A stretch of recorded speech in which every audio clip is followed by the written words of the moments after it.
जो retail trader use करते हैं उसमें वो बीएसई में खरीदा और एनएसई में बेचा, दोनों साइड का मार्जिन लग रहा है। ये लेवल प्लेइंग फील्ड नहीं है। बहुत सारे एरियाज़ ऐसे हैं कि जिसमें लेवल प्लेइंग फील्ड नहीं है। जैसा कि आप जानते हैं, जब मैं बीएसई जॉइन किया था तकरीबन 2.5 साल पहले भी, हमने ये देखा, अगर कोई इन्वेस्टर प्राइस ठीक है करके एनएसई में खरीदता है और बीएसई में बेच डालता है 1 घंटे के अंदर, मान लीजिए उसका पोजीशन तो स्क्वायर ऑफ हो गया, उसको मार्जिन नहीं लगना चाहिए। प्रॉफिट या लॉस हो बाद में मिलेगा, लॉस हो तो थोड़ा रोक के रखेंगे, बाकी पैसा तो मार्जिन तो रिलीज होना चाहिए। जिस ब्रोकर के थ्रू ये करता है उसका तो एक ही क्लियरिंग कॉर्पोरेशन है, इंटरऑपरेबिलिटी की वजह से उसका मार्जिन तो रिलीज हो गया। लेकिन कई सारे मोबाइल एप्लीकेशंस आज भी ऐसे हैं जो रिटेल ट्रेडर यूज करते हैं, उसमें वो बीएसई में खरीदा और एनएसई में बेचा, दोनों साइड का मार्जिन लग रहा है। ये लेवल प्लेइंग फील्ड नहीं है। दूसरा, कई सारे मोबाइल एप्लीकेशंस ऐसे थे जिसमें आप निवेश करने से पहले एक दिन अगर चूज कर लिया एक एक्सचेंज को, जिंदगी भर वही रहेगा।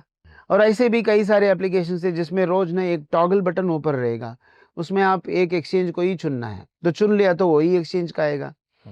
तीसरा, ऐसा एप्लीकेशंस कई सारे थे जिसमें अगर मान लीजिए कोई आप मान लीजिए कि आरईएल टाइप करते हो, पूरा एक एक्सचेंज का आरईएल से शुरू वाला सब सिंबल आएगा, वही कम से कम एक पेज तक तो जाएगा, तो उसके बाद दूसरा एक्सचेंज का प्राइस आएगा। तो निवेशक को कैसा मालूम पड़ेगा कि कौन सा एक्सचेंज में क्या सस्ता है या लेवल प्लेइंग फील्ड नहीं है।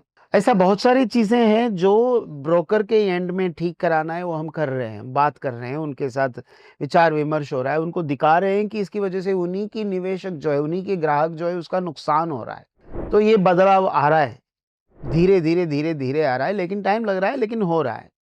दूसरा, कानूनन अगर आप पहले देखेंगे अगस्त 2024 के पहले, मान लीजिए आप एक ब्रोकर के साथ केवाईसी किया है से एनएसई के लिए इक्विटी मार्केट में, आपको बीएसई में ट्रेड करना है, वही इक्विटी मार्केट में वही ब्रोकर के थ्रू फिर से आपको केवाईसी करना पड़ेगा।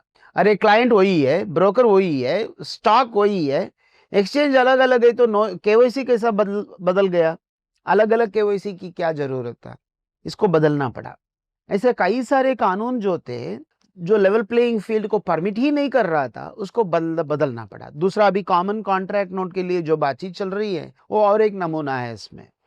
ये सब बहुत सारी चीजें चेंज हुए हैं, बहुत सारे चेंज होना बाकी है, वो होते रहेगा, वो तो आते रहेगा। जब सामने आता है तब हम उसके ऊपर सोचेंगे, विचार विमर्श करेंगे, बातचीत करेंगे, तो वो बदलाव आएगा। तो इसी को हम हमेशा कहते हैं कि लेवल प्लेइंग फील्ड नहीं है, उसको लाना जरूरी है।